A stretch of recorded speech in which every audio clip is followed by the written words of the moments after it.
Hello, everyone, and welcome to a brand new episode of Set Lusting Bruce, your podcast all about Bruce Springsteen, his music, and mostly his fans. I am your host, Jesse Jackson. We're diving into another episode to celebrate Set Lusting Bruce's 10th anniversary. And I have a return guest, though sort of he was on Perfectly Good podcast, but I've run into Jake now twice when I've been in Jersey, and each time he is the sweetest guy, and he said he'd be happy to join me. So, Jake Thistle, welcome to the podcast. Thank you so much for having me. I appreciate it. I really do try to be everywhere, so that's why I saw you twice. Yes. Why don't you tell us a little about yourself? Absolutely. I'm Jake Thistle. I'm from New Jersey, and I'm a singer-songwriter. It's been my full-time job essentially my entire life. I'm also just this week started my senior year at Rutgers University, so that's a lot of fun. I'm a communication journalism double major there, but primarily it's the songwriting and touring that takes up most of the time, and that's what I love to do. I am so impressed you're getting your degree. I appreciate it. Thank you. Is that mom and dad driven, or is it you want it too? I guess they certainly prefer it, but no, it's something I've always wanted. I've always really loved school. Really the main place I differ from Bruce when he says you Yeah, shouldn't like school and be a rock star. yeah. Not that I'm currently a rock star, but I do currently like school. Yeah, I always enjoyed it. I love learning. I love writing. That's really where a lot of the music love comes from too, is just writing and studying other people's writing. And it's honestly the same thing with school. So that's why I chose communication and journalism, is because it was two majors that got me talking to people and writing and thinking about things, and that's what I like to do. Okay, I love that. So, did you grow up in Jersey?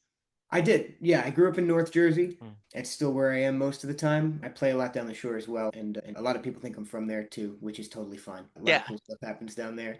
And I live in New Brunswick now because I go to Rutgers, which is one of the main reasons I chose Rutgers, is because it's just about 40 minutes from anywhere I need to be in the state, which is nice. Very nice. So talk to me, growing up, what kind of music was your family listening to? I got into music on my own at a very young age. I suppose my parents are music fans to their own extent, but I really got into music when I was 3, and Tom Petty and the Heartbreakers played the Super Bowl halftime show. And my parents thought maybe I'd get into football or something, so they let me stay up to watch it, which was not necessarily the case. But for some reason, I was just mesmerized by that halftime show. And so, really, from then, I would just go on YouTube and I'd watch a lot of videos of Tom Petty and get recommended other videos and so on and so forth. Even though my taste in music is vaguely similar to my parents, there's definitely some overlap. But I do pride myself on essentially picking up on it on my own. Ken, usually when I'm having, like, one of the questions I'll ask is, can you remember when you first discovered Bruce and what about his music spoke to you? But I'm going to turn it around and I'll probably ask you that too. But what was it about Tom Petty and the Heartbreakers that spoke to you? Can you articulate it? Um, I think one of the most intriguing things about that to me is that I honestly can't articulate it. And even to this day, I struggle to, in terms, of course, now that I am a musician and I have a Yeah, pretty wide net of influences that span various different decades and genres. yeah, I'd definitely be able to articulate it better than I could have back then. I don't know exactly what made me pay attention back then. Maybe it was because it was the Super Bowl, so there was a moving stage and a lot of people rushing the field to see it, all part of the show. yeah, So, I mean, that could have been it. But in all honesty, I have no clue. And to this day, I would say Tom Petty and maybe John Hyatt, not to dip into the other podcast, yeah. are probably the only two musicians that I can like honestly say I've heard probably everything they've ever put out, plus any bootleg and a bunch of YouTube videos live, where I can say, oh yeah, okay, that record version's great, but have you ever make sure to Google Live in Phoenix 1998 or whatever. And those are the only two artists I can really do that for. And it's so that's kind of the long way around of saying I don't know. I really don't know what drew me to him. But even to this day, sometimes I'll be in the car and I'll be listening to the same song for I'll realize, oh wow, that was a 45-minute ride. I only listened to 3 songs. I really put them on a loop, and I don't know why I wanted to do that and why I still like them, but I Yeah. do. I think that's fascinating. And I know you've told us the story earlier, but I'd love for you to retell it. Talk about that's how you became passionate about music, but when did you know you wanted to make music yourself? And I believe there's an interesting story about a guitar, right? Yeah, I go back and forth on whether I knew instantly or I think it snowballed from nothing. Okay. It's another thing I'm not sure about it. But what I do know is when I was around that age, three or something, a family friend had just given a guitar that was sitting around. And because I was a toddler and it made noise, I appreciated it. But I never learned how to play. I was too young to anyway. Yeah. And eventually I started going to kindergarten and first grade or whatever. And I lost interest completely because suddenly I was at an age where I didn't care if things just made noise to entertain me. When I was 9, this family friend, it's one of my father's best friend's sons. He's older than me, so he probably was around 18 or something at the time. I don't exactly remember when I was 9, but his family wanted that guitar back because it was his first guitar and they were getting sentimental because he was getting really good. And if he was Yeah. going to be a professional musician, it might be next to his first guitar. And I didn't care at all. I had to go dust it off. I didn't even know in the house where it was. And so we gave it back and I didn't think anything of it, but they felt so bad that they replaced it with another guitar.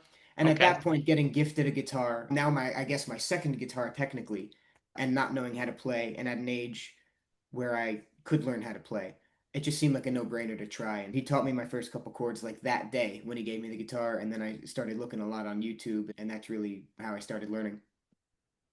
Talk a little bit. I'm always fascinated by the learning from YouTube. And so did was that your version of guitar lessons? Yeah, I've learned a lot on stage with people. And so there's a lot of people that I guess I would definitely credit as teachers throughout my time, but it was very little time was spent sitting in a chair like across from somebody and having Yeah. my fingers move different places. And I think that really helped me because I didn't back then, I just had an interest in what I wanted to do. Hmm. I didn't go into it with any sort of bigger picture. And that's why I typically say the music thing snowballed, Yeah. is because I didn't start playing to get really good and I didn't have an ulterior motive. When I started playing, I wanted to play I Won't Back Down by Tom Petty because I was told by the guy that gave me the guitar, if I want to learn a song by Tom Petty, that's an easy one. So I Okay. did that. And then I knew only those four chords that are in that song because I didn't want to learn guitar. I wanted to learn that song. So I was like, great, I did that. Now let me learn American Girl. And because of that, I picked up three other chords because it was in a different key and there was some other, and it just went like that until maybe a month or so later, I knew a bunch of songs and I suddenly was like, oh, okay, like now I just know all these open chords. And so that really made it easy to turn it around. And then it was only maybe 6 months after that I played my first gig. And that was an immediate light bulb moment of, oh, this is fun and I like to do it. I'm gonna keep doing this. And then to tie it back even further, maybe 2 or 3 years after that was when I played with John Hyatt, which was like a very off the cuff thing. He just called me up Please from tell that story. Yes. Sure. So I was going to see him. It was one of my first concerts ever. It was in a theater, and I had just sent a message and said, "Hey, I'm a kid who plays guitar, and I'm super excited to see you." And I didn't think anything of it. And so he came out for the encore and said, "Oh, there's a 12-year-old in here." And I'm thinking, I can't believe there's another 12-year-old at a John Hyatt concert. Yeah. But he said my name and called me up, and he handed me a 1940s Gibson, which was just a beautiful guitar and we did have a little faith together and that was the first time I ever played in a theater and obviously the getting to play with a guy like that in a song like that was like the final knockout punch of those four stories I've already told in this Yeah. podcast of like, oh shit, okay, Yeah. This is, oh, this is yeah. what I want to do. This is, the joke, right? The first one's free and then you Right. got to pay. This is more of, I think it's interesting to learn these chords and, oh, I'm going to learn a second song. And then I think that's interesting. Before you know it, wow, I've developed an actual pretty good range of different chords on a Right. guitar. Yeah. Wow. And it was great too because I was learning these chords. And I think, honestly, more importantly, because everybody knows you need to learn chords. That's like how you Yeah. play. Learning strumming patterns is a very hidden, sneaky, important thing. Like, for me at least, I don't know about other people, and I don't know how familiar you are with guitar tabs, but I cannot learn with arrow up, arrow down, arrow up, arrow down, like how some charts do, and then you follow Yeah. the exact strumming pattern. Like it all has to be by ear. And I think learning like that is what trained me to do that. I don't think I would have stuck with it if I were learning a book and scales and stuff I didn't want to do. Bruce talked about that they would go to gigs back in the 60s when the local bands were playing, and he'd be staring at the guitarist trying to pick up, or on TV watching, this, oh, where is he putting his hands where you're strumming it? And I imagine, like, I've watched some how-to videos just out of interest, and the idea, it's one thing just knowing the right chord. It isn't just always like a rhythm guitar, right? You Mhm. just do more than just that. I was that difficult for you to pick up, or was it just something else that did interest you and you wanted to learn it? Guitar, you mean? Yeah, and the strumming, the different Yeah. strumming techniques. I don't particularly remember a time where picking up a strumming pattern was difficult to me. I Okay. say that knowing full well if I went back and looked at videos when I was 9, I would not be doing it. No, of course not. But I don't recall necessarily ever getting frustrated because of not being able to pick up a strumming pattern. Yeah, Chords and playing and fretting, absolutely. But I think it was always something that came naturally to me because I didn't learn how to read music, and I honestly didn't really begin with charts for the most part either. yeah, I learned a lot by ear and by watching. So I think the strumming patterns came naturally to me because they're not particularly difficult in the music I'm playing. A lot of yeah, times just like down, up, or down, yeah, down, or whatever. So just really focusing on watching, I think I learned it completely unconsciously as I was trying to learn the left hand. yeah. And I think that kind of kept me from being frustrated because if I tried to learn the right hand, I probably would have gotten frustrated, but I just did it by accident. So this is probably an unfair question, but I'm always curious when someone says, I learned to play the piano by ear, or I learned to play the guitar by ear. It, can you explain what that means and how that works? I would imagine it's probably different for everybody else. Okay. Or not everybody else, but just different for everyone individually. I'm sure Yes. everybody has their own perspective on it, but necessarily what it means for me is you can hear, and I think anybody can be trained to hear. I don't know how I'm trying to like If you want to grab a guitar or a keyboard well, and what I give an do is I example. tend to think of chords now. I'm gonna tell you from my perspective now, because Okay. my perspective back then was probably all Sure. it's blurry now, Absolutely. and it probably was blurry Yeah. back then. But I tend to think of chords in numbers instead of letters. Okay. It's like chords are like there's an E chord and there's an A chord and a G chord Right. or whatever. But then also the way a scale works, there's 7 notes, and then the eighth note is the highest of the low note, and so on. And so that's an octave. So whatever key you're in, if you're in the key of C, for example, because that's really easy to look at on a piano, Yeah. C is your root, and that's number one. And then D is two, E is three, F, whatever. So when you think of a song like growing up, for example, right? Like if we Okay. simplify that, because he's picking some different stuff, but if you just simplify it to like what the bass would be playing, it's like F, C, G, C, a lot of it. So you can learn that and play F, C, G, C, and that is the song. But if you think of it as numbers instead, if your home base is C, that means the F is the fourth chord in that scale, C is one, and G is five. So if you Okay. think of it as 4-1-5-1, then you can play it in any key. So if I were singing growing up, I would do it in C because that's what Bruce did, and so I would know that. But if I was sitting in at some sort of Born to Run 50th after party Yeah. and a female wanted to sing it, but her voice was higher than Bruce's, so she wanted to do it in G, those chords would mean nothing anymore. Now it's C, G, D, G. And I know Hmm. that because of the numbers. So that's the long way around of saying when I listen by ear, I am hearing specifically the intervals and the numbers they would fall in the respective scale they're in. Okay. That way I can translate it into any key. So that's how I think of it. I don't know if that makes any sense, It but does make a lot of it makes a lot of sense because I'm picturing, right, I can hear the note and then I'm like, oh, I'll keep playing with the keys till I hear, oh, that key sounds like the note I just heard. Was it that didn't make any sense to me, but hearing that, seeing the patterns and having yeah. that gift does it good. It's a little bit more of what you're describing is like exactly what I'm describing. It's just more of a complex way of talking about when you're playing guitar and you first start. Yeah. You have to really look at where everything is and look at where you're picking because you don't exactly know. And then once you get better, you can do it with your eyes closed. And what you're Yeah. describing is exactly the same thing. Like when you're just starting to train your ear and you have to like physically push keys and hear it, I'm doing all that, but because I've now been playing for almost 13 years, which is longer than I've been alive and haven't been playing at this point, Yeah, I do all that. I hear that first, and then I can go in just because I've trained myself to do it. And that's yeah, like probably the main thing that I like to think that I'm pretty good at, because otherwise, like, I don't fancy myself like an amazing like guitar player or singer, like specifically. Like I wouldn't be hired for any sort of Queen tribute to sing or yeah. play guitar. I'm just trying to think of like the top Sure. notch No, I get you. musicians. Yeah. But I do think I'm pretty good at learning by ear. That's the thing I worked on the most in my sort of career so far.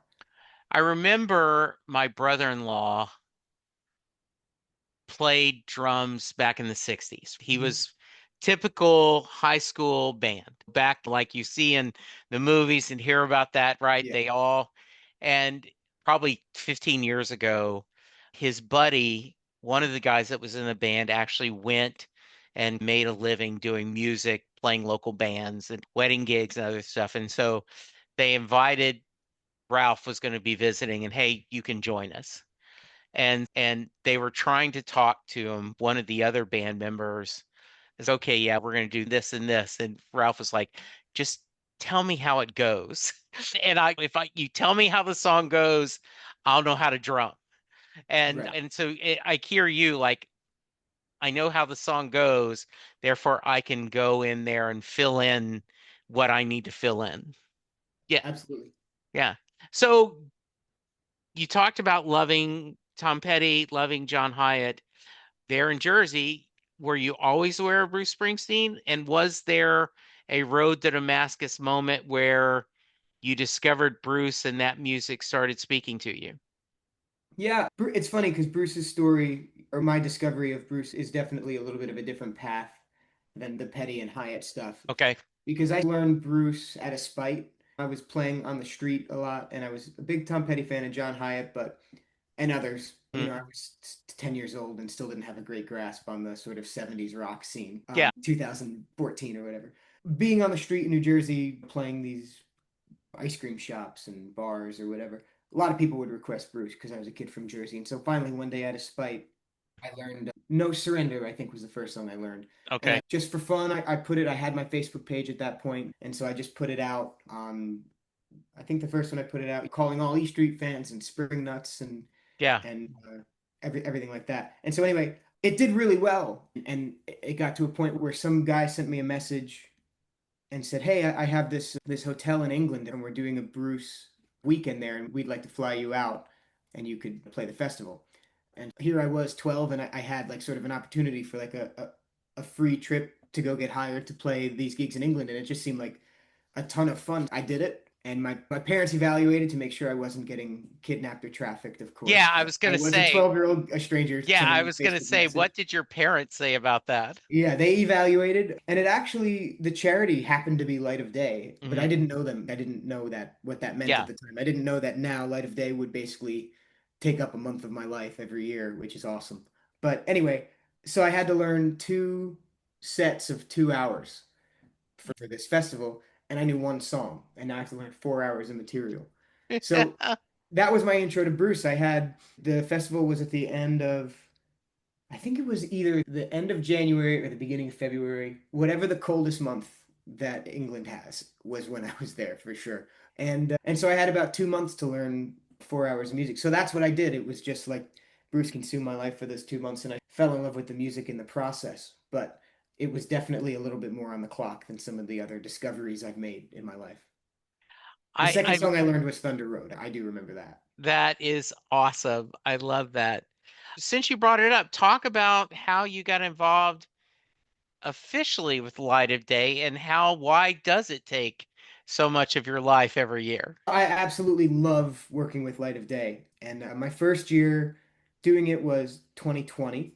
Okay. It was that festival's usually in January in Asbury Park, so I really got it under the wire before everything shut down. It was some of my last gigs for a Hmm. long time. It just, they do such a good job bringing together the music scene, and it was not at the time a music scene I was a part of. So I Okay. knew that there was a lot going on in that area, and I thought that would be a great way. So I would reach out and eventually I got on one of the young guy things. This was five Yeah. years ago, so I guess I was 16, and No, I was 15 because I Okay. hadn't turned 16 yet, but I was going to turn 16 in a couple months. And I did a little side stage at the Pony, and it was like that was it. That night was going to be the show at the time. It was at the Paramount, which was right on the boardwalk. And I wasn't planning on going to it. I just wanted to go back home. My dad had to drive me because I couldn't drive, so I wanted him to get back. And so we happened to get lunch on the way home, on the way out at the boardwalk, and we could hear Bruce sound checking in there. So we were like, okay, we have to stay because Yeah. he wasn't billed, but we heard darkness through the Yeah. wall, so we stayed. And it was an excellent show. I got to see a lot of people that are now some of my best friends in the scene play on that stage, and it was great. And so it definitely was something I wanted to come back and do more. And so it snowballed every year. And now I do it absolutely as much as possible. I don't say no to Light of Day. It's such an amazing cause. It benefits Parkinson's research. And it's an amazing cause and an amazing music scene. So I'm glad to be a part of it. And I this year, Mm, I think I'll be doing a lot for Light of Day. that's awesome. So I know I keep asking you like we're in a therapy session, but I'm fascinated. Where, where did this love of performing come from? Because it happened very young. Were you a kid that had the look at me disease, is what, as Kevin Pollak called it? I don't think so. I don't really, I don't know. Maybe my parents would absolutely say otherwise. Yeah, they'd go, oh yeah, but no. I think the reason it's hard for me to say that is because I started performing. I was 9 when I played my first gig. I don't know if I'd call it a performance, but my first gig. Yeah. So it's hard for me to remember a time before I was even doing that to know if before I had a guitar in my hands I wanted to be like that. But I never had a problem talking to people and meeting people, and I definitely wasn't a shy kid either. So it was just something I enjoyed. I walked into it with the mindset of, okay, I'm playing every day in my room, and if I can do that somewhere else and make people happy, and then eventually, maybe a couple after my first gig, make some money, why not do it there instead of in my room? Because I would be Hmm. sitting in this chair doing it if I weren't doing it out there. And that's honestly still the mindset I have right now, in Yeah. a way. That's really the only reason I do it, is because I love to do it and I love to do it in front of people. And I really enjoy the response. And as a songwriter, I think I wasn't necessarily considering myself a songwriter when I was 9, but right now, it's incredibly paramount to writing because it's very hard to get feedback on a song if you don't at least show somebody. Yeah. Where did the filming yourself and putting it up on the internet come from? When I was younger, and by young 4 and 5, my Yeah. parents, every year they would send out a Christmas card. Okay. And so they always were pretty creative. The one we always reference, I think I must have been 3 or 4 at the time. Yeah. I'd have to check the references, but it was like The Big Christmas, and it was a spoof on The Big Sleep. And they had Okay. toddler me dressed in a fedora and suspenders, and I had a magnifying glass and everything. So anyway, I started playing guitar, and it took up a ton of my year. So that Yeah. Christmas, I guess 2014 would have, no, 2013, we said let's put out a Christmas card where you're playing guitar. Okay. And I said, oh, cool. Let me. And this was the infancy of QR codes and YouTube and stuff. YouTube had been around, like Yeah. links. So I said, I'm gonna write a Christmas song, and then we'll film it, put it on YouTube, and then we'll put a link in the Christmas card so people can scan it and it takes them there. So that's what we did, and that was, I'm not sure if it's up anymore, but that was my first YouTube video. We started the account just so I could put up that Christmas song to send out to like my grandma and Okay. whoever else was on the Christmas card list. And then while the camera was out, we would just be like, "Oh, I'm playing this song. Let's just throw it up. Who cares?" And Hmm. here we are, 12 years later. And people started finding you, right? Yeah, my first couple views were just people with that Christmas card, and then eventually I started putting them out on Facebook too, and that really helped the growth because of the way the Facebook groups work. So if I put out a Springsteen song, there's all these like little fan clubs I can put them in, Yeah. and the same thing with anybody else. When did you decide you wanted to start writing music? Or was Um, it th- you once know, like it just happened on you? yeah, writing was not. It was not an aha moment like performing. It just was something I exclusively listened to songwriters from the age of 3. So Yeah. it was just like, okay, yeah, playing is great, but I want to be like Tom and anybody else. and they just play the songs they write. So that's just what I started doing. I didn't give it much thought. There wasn't like a day I put my foot or like I put my flag in the sand and said, I'm a Yeah. songwriter. Yeah, and you did talk about you've always loved reading and writing and storytelling, so it just made sense for you to go, "Oh, let me try to tell my own stories." Exactly. Yeah. Yeah. The it is you have you've developed a pretty big internet following though, right? I appreciate it. Yeah, I just tried to stay consistent Yeah. and I think despite all of the cons that it brought for me personally and for everybody else, the pandemic definitely got people hip to what I was doing, especially in the local area because there was nothing else going on. So like all Yeah. right, let me just watch this kid do a 7 hour live stream because that's what he's doing too. And that was the exact same, the thought process behind that was the same as when I first started playing, which was like, okay, here I am, I'm not in school. I'm like sitting Yeah. in this exact chair. This has been my desk chair the whole time. Yeah. Throughout all this is the chair I learned guitar in. I'm sitting playing. I may as well just turn the camera on and do it in front of other people. At least it holds me accountable for not making mistakes as much. I remember, I think I shared this with you the last time we had on, but Jason Isbell talked about that rehearsing, practicing was never a hardship for him because he wanted to be in his room playing the guitar anyway. That's what I'm going to do anyway, so I might as well be doing it just Yeah, to enjoy. absolutely. Yeah. So let's talk about some of your own music. Let's share what do you got going on and what some of the music you've put out and tell us a little about it, Jay. Absolutely. Yeah. At the time of us speaking, my most recent single is a song called The City Whispers, which came out toward the end of June. And so I had a great summer supporting that. And I recorded that down in Nashville with Butch Walker, which was a lot of fun. And then at the very end of this month, maybe the beginning of next month, I have another song coming out, which is called Alone Together, which we also did with Butch. And I'm very excited about both. Neat. When you get your degree, are you going to try to make music full time? Are you I gonna, am. okay? Yeah, I'm excited to wrap up as much fun as I've had. I'm going to graduate a semester early, so I'm really in the home stretch now because I'll be done by December. And then I'm going to use that as an opportunity to really try to tour longer and farther because I'm not as necessarily tied to school and having to be somewhere every day like I Yeah. have been for the last 17 years of school. I don't know if my math is correct on that, but Yeah, but I got you. I know yeah. what you, yeah, close enough. Yeah. Talk about the difference, and I don't think it's easy. You can't, I don't know, maybe you can choose between which one you like more, playing solo or playing with a band. But talk a little bit about the differences in your mind when you do that, maybe the pluses of both and the negatives of both.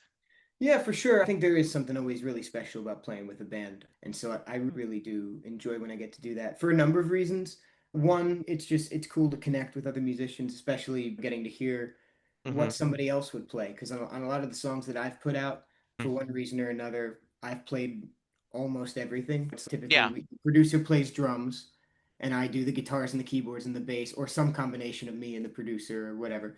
So getting to play with other people and hearing what they do is always very fascinating to me. I also think playing with the band in many ways helps you retain fans because it's like you're able to give something a little bit more energy with the band. Yeah. So if I'm playing to a city that doesn't know me as well or an audience that doesn't know me as well in general, I'm always happy to have the band behind me because sometimes it's a little hard to command a room with the acoustic. But that said, I also love the ability of I Hmm. love the flexibility of playing acoustic and being able to just go off the Hmm. rails on a set list and just play whatever I want. And if I want, okay, we're gonna put a solo here or we're not, and I don't have to have everybody on the same page and feel like I Yeah. need to pull everyone along if the arrangement changes. Do you want to have a set band and when you start touring? I suppose I want a set band for specific utility purposes in terms of the consistency it would bring and the we could become a tighter group because we've played together for this many gigs or this many Yeah. years or something like that. But that said, I'm not really in the business of Jake Thistle and the whatevers, Okay. And the way I have a great band now that I've played with just about for 3 years with like at least a similar lineup. Yeah. But I enjoy the flexibility of if one of them has another gig or gets sick or something, I'm Hmm. totally fine getting a sub and doing that too. And I think Hmm. that's a really great way to build a community around and see what you like and don't. Yes, I would like to have a set band and consistency, and I do have that, I suppose, right now because I've been playing with these guys for 3 years and they're incredible musicians. But I'm not going to give him a name anytime soon. I'm curious, how did you get involved with David Barry's film? And let's share a little bit about what you provided for him. Absolutely, yeah. Dave had reached out to me originally just to do an interview. And Yeah, so we met a long time ago in Asbury Park, maybe last summer, I think, something like that. yeah, But something whenever the like that. time Yeah, I was, got you. Yeah, yeah. And so I did that and then forgot about it. It's not the right word, but I did yeah, it and whatever. moved And on. Yeah, I was excited to see it come to fruition whenever that would be. I wasn't exactly sure. And then he reached out this spring, very early spring, and said, "Hey, I'm looking for something for the credits. Is that something you'd be interested in?" I don't remember whose idea it was to do Land of Hope and Dreams. It was probably his because it was a good idea. But nevertheless, we landed on that, and so I gave him a sort of an acoustic version of that to play in the end credits, and I was very honored he asked me, and even more honored he liked it enough to use. I love that version and I love that song. It's such a powerful song, and your version was really a lovely way. I know that we got to meet a little bit after the film, and I know that Dave was like, "No, you're missing Jake's song," because everyone was applauding and everything. But yeah, it really sounded good. Oh, thank you so much. Yeah, it meant a lot. He asked me. I was very honored to be interviewed anyway, but to be Yeah. able to provide a piece of music for something Mhm. it's such a great piece on like the power of music, and so Yeah. getting able to be one of the voices that sort of actualizes that at the end meant a lot. Yeah. So Art, I always ask a lot of times, like seeing artists perform, what song are you chasing? But what song are you for John or Tom or any of them?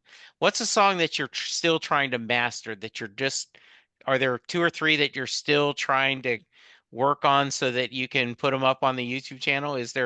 Do you have a white whale? I've put out a lot. There are Yeah. definitely, I think the question, I can answer it two different ways, and I'm Okay. already very long-winded, so I'll just answer No, both. no, you're good. The one that comes to mind from a production standpoint is Crawling Back to You by Tom Petty, because it's just such it's probably my favorite song of all time if something like that existed. And I think it's just a masterclass in production because it's such a light touch from and Rick Rubin and the band anyway. And just the way it's mixed, and I know how to play the song. It's the same four chords over and over again. It barely changes. But sometimes I just turn it up really loud and I get it in my headphones or I listen to my car or something. And I just for some reason, I'm just fascinated with how the guitars are panned and like what the toms are doing. And so that's my white whale in terms of I would love to produce a song just that tight and sparse, but it's still so intricate and it's not. A lot of times when I think of tight and sparse, I think of a dry snare and an acoustic guitar, and that's not a bad thing, but it's Yeah. just perfect. It's one of the few songs that I think is like untouchable for me. So that's Yeah. one white whale from a production standpoint. And then probably closer to the answer you do is I do not play a lot of like big hits when I play with my band. Every once in a while, I try to break out something I think is like a little cheesy just for fun. Yeah. We have a number of those songs, but one sort of song that I think would be fun to break out is Scenes from an Italian Restaurant, but I just cannot get that one middle piano part. Okay. Yeah. I just can't. That's not happening for the next 2 years. That's okay. That's cool. I like that. Yeah, I listening to you talk about that, it is disarmingly complex in its simplicity. That just oh no, it's just this. And then the more you pull back the layers, the more complexity it did. Well, Right? I think the thing is, it's really a perfect storm of a number of things. Because one, Petty had done two records with Jeff Lynne Yeah. and the Wilbury stuff. So for the better part of 5 years, maybe even longer, people were used to hearing Tom Petty sound like a Jeff Lynne record, which is a great sound, but it's layered, compressed guitars, and like the drums have a really specific sound. And if you listen to Full Moon Fever or Into the Great Wide Open, like they're like brilliantly thick songs. Yeah. Like it's all these guitars layered and panned a certain way. And it's just such an opposing approach that Rick Rubin took with Wildflowers, which is that album. And so I think that's one thing. It's like jarring in a really good way to hear just something else. Like that song is it's Tom's guitar like right here in your ear and Mike. And then I think it's also just the masterpiece of just the Heartbreakers being like individually some of the best at what they do. And so like Yeah. Mike Benmont knew exactly what to play and Rick knew exactly what treatment to put on it. It just was like one of those magic Mm. moments. Do Were you able to see Tom Petty before he passed? Yeah, I saw him 3 times. I saw Hmm. him once at the Garden. I saw him once with Mudcrutch at Webster Hall, and then in Christmas of 2016, I got this package in the mail before, like the day before Christmas Eve, and it just said to Jake from Santa, don't open till Christmas. So of course I opened it immediately, and it was two front row tickets to his show at the 40th anniversary tour here in Newark. That was sent by him and management and like one of his CDs, and it was just very nice of them. And so I got to go. I never met Tom, but I did get to go back and see all the other Heartbreakers, and I've met a bunch of them since. And yeah, so that experience meant a lot to me. And he actually did play that song, which was very cool to see live too, because it didn't Yeah. come much. So I know you're a very polite and respectful. I don't want to say young man, but I'm an old fart, so I'm going to say it. I'll take it But while I can. yeah, if you can put aside your humbleness, are there a couple experiences where you've said, "Holy shit"?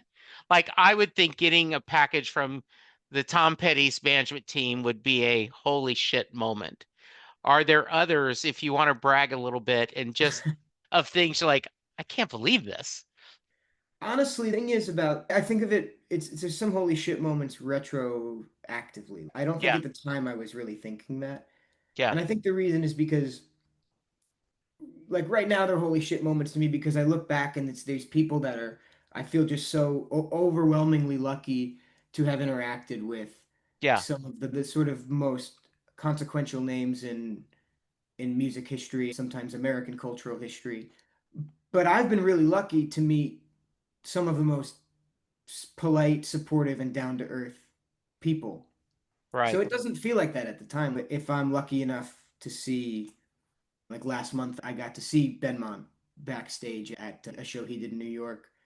A couple weeks ago, I was lucky enough to talk with Jackson Brown after a show in New York, and they're so nice and down to earth. It doesn't feel like I'm not talking to the guy who Yeah, I'm not played in talking to stadiums for Jackson 40 Brown. years. I'm just talking to another musician.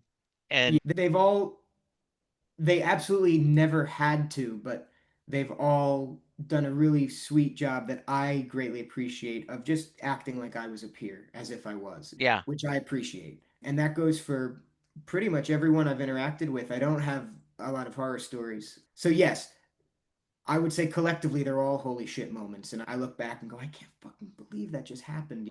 But at the time, it's not a sort of a starstruck thing. yeah, That said, if Paul McCartney walked through the door, I'd probably be like, "Oh my God!" yeah, But exactly. Yeah, yeah. Have you met Bruce? I have met Bruce. Yeah, I've met Bruce. I think 3 times. Okay. I've been backstage in moments with him 4 times, but one Yeah, time I don't remember. I don't think we actually interacted. I most recently saw him on Saturday backstage at the Springsteen Archives when they were doing the Born to Run symposium, and that's the time we interacted the most, which was still at a very small talk level. I'm not getting invited to the barbecue yeah. thing, but But it was nice. so I was there Saturday as well. And it was an oh shit moment for me when Bob Santini goes, I've been wanting my whole life to say this, ladies and gentlemen, Bruce Springsteen, the E Street Band. And to see them on stage, definitely the smallest crowd I've ever been part of. Love to hear your thoughts about the two songs, but how did you end up coming backstage? I was lucky enough. I was actually backstage for the whole event. Okay. That was a really cool environment to be in and to be able to. Not everybody was there the whole day, but Yeah. be able to eat lunch with a lot of the guys that you saw on stage and just get to sit around. And so I know the archives because I played the Greetings from Asbury Park symposium 3 years ago. And so I did that. It was great. I made some great connections. I was honored to be a part of it. I was not at the Wild and Innocent one. I don't remember if it's because I was doing something or because they were full or I don't remember, but I kept in touch. And then finally they announced the American Music Honors. Yeah. I missed it the first year, but the second year they did it, it was Bruce Springsteen inducting John Mellencamp, John Landau inducting Jackson Brown, Steve Van Sant, I think inducting Dion, Mavis Staple, inducted by Darlene Love. It just was like such a oh Yeah. shit moment to use the Yeah. term. Exactly. And so I said, oh my God, I really want to be a part of this. So I just sent an email and to my contacts over there. I said, hey, I don't care what you need me to do, but I hope you need me to do something because let me help. And they Yeah. were actually nice enough to say yes. So I went back and I was moving chairs and packing goodie bags with all the other amazing volunteers they have working there. They all worked Right. way harder than I did. And I got to be back and see the show and, meet pretty much everyone and just see how they were interacting with each other. And then I did the same thing the next year. The next year it was John Fogerty and Emmylou Harris and Joe Ely, like a lot of really incredible names. And so anyway, that's a long way around of saying I basically did the same thing for this event. I played the symposium, the New Jersey salute to Born to Run on Wednesday, and they had stuff Hmm. going on all week. And I played it, and I was sitting back with all the artists, and the people of the archives were with us, and just said, "Oh, that was a lot of fun." I think it was sold out, which was great. And they said, if anybody wants to come hang here for the rest of the week, let us know. So I think one of someone went Thursday, someone went Friday, but I was like, I'm coming Saturday. And so Yeah. they did put me to work a little bit, which I appreciated because I don't like not having anything to do. Sure. For the most part, like I said, as always, all the volunteers there and all the staff there worked way harder than I did to make that event amazing. And I Yeah. was just glad to be a little part of it. So you, of course, we all suspected he was going to perform when all day long there's it looks like instruments behind tarps. I thought it was amazing to see the two drummers, the idea of the guys from the 74. I love that first little panel, them talking about Yeah. that day and the histories. It it was it was just amazing. Any thoughts on the couple of songs and your feelings? Yeah, it was a really special day to get to watch. I'm writing and recording and putting out a record now. It was incredibly insightful just for me because I feel I don't want to say I don't feel like I'm in a similar position because he's of a different stature and the times are so Yeah, different. But I do feel like I'm going through similar thought processes, yeah, especially in terms of like when they were talking about the writing and recording with Bruce and Landau. So that was just really interesting to get a deeper dive into that time period because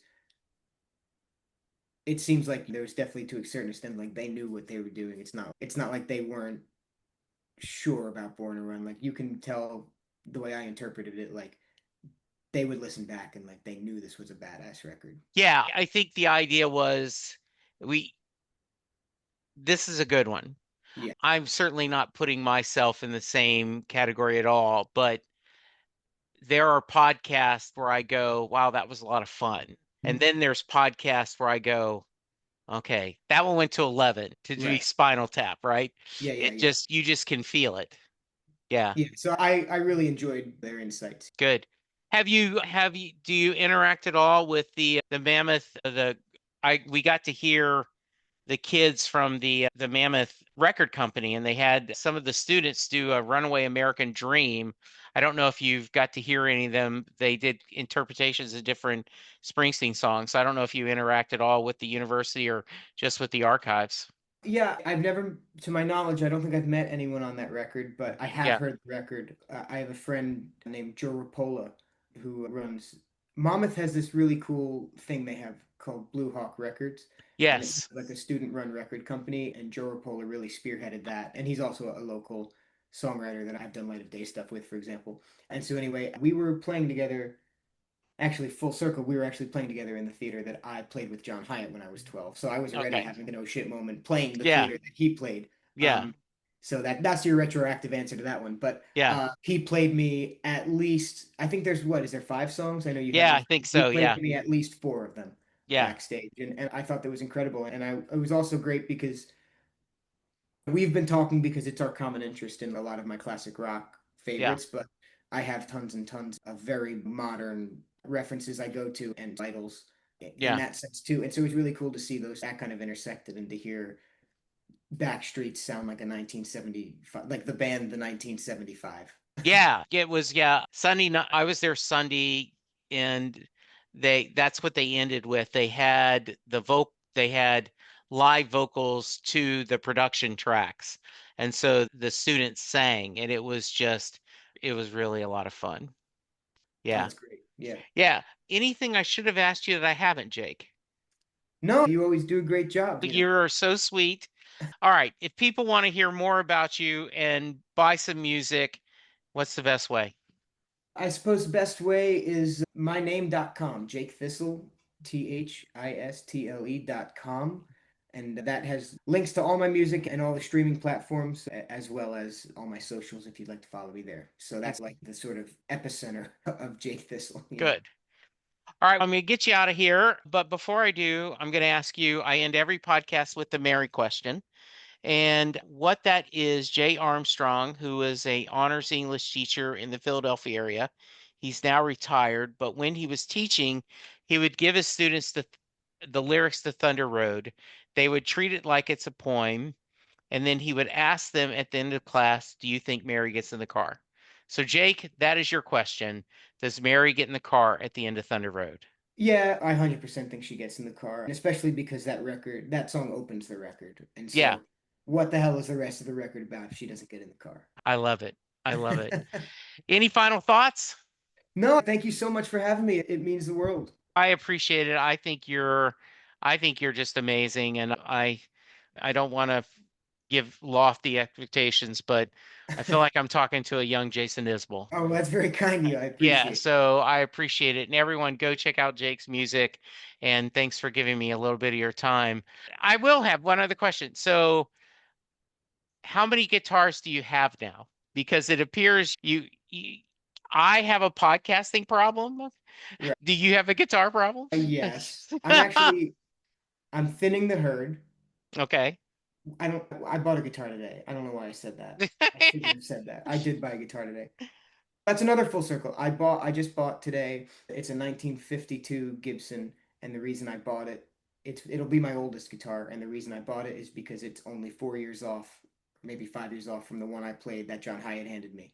So Yeah. I've always been looking for a guitar like that. Nevertheless, yes, I do. I promise, despite buying one today, thinning the herd because I don't need as many as I have, but I started making money with music when I was 9, and I didn't start having expenses in life Yeah. until I was much older. So there was a while there where all the money from my gigs went into gig equipment, and that was almost always guitars. Better than me. All mine went on comic books. So yours is more productive. I do think I love that. I don't know if you remember, but when Bruce talked about in his autobiography, the first time he had money, actually like after The River and Born in the USA, he wanted a guitar in every room in his home so that with Right. any moment, and I was telling that story to my friend Sarah Hickman, who is a singer-songwriter here in Texas, and she laughed. She said, if I could take this camera, you would see that every room in my house has a guitar. Yeah. All my So, guitars are in this room, I will yeah. say. But that doesn't make my problem any less bad. You know. Thank you, Jake. Good luck, final semester of school. I know that's got to be a big accomplishment for you, and I'm sure that your family will be as proud of that as any, songs or releasing or new numbers. That's a great accomplishment, and you should be very proud. Oh, that's really good. Thank you so much. I appreciate it. Yeah. And all right, so let's do this again, maybe next year. And I'd love to the net when you're going to start touring, let's get you in here and let's talk about and promote the tour, okay? That's very kind of you. Thank you so much. All right. Absolutely. All right, jakethistle.com. Check it out. Everyone, be safe, be kind, and we'll talk to you soon. Goodbye. Awesome. Thanks. Thank you, Jake. All right, Of have a good course. night. Thank you, You buddy. too. See you later. Enjoy. Bye Bye now. bye.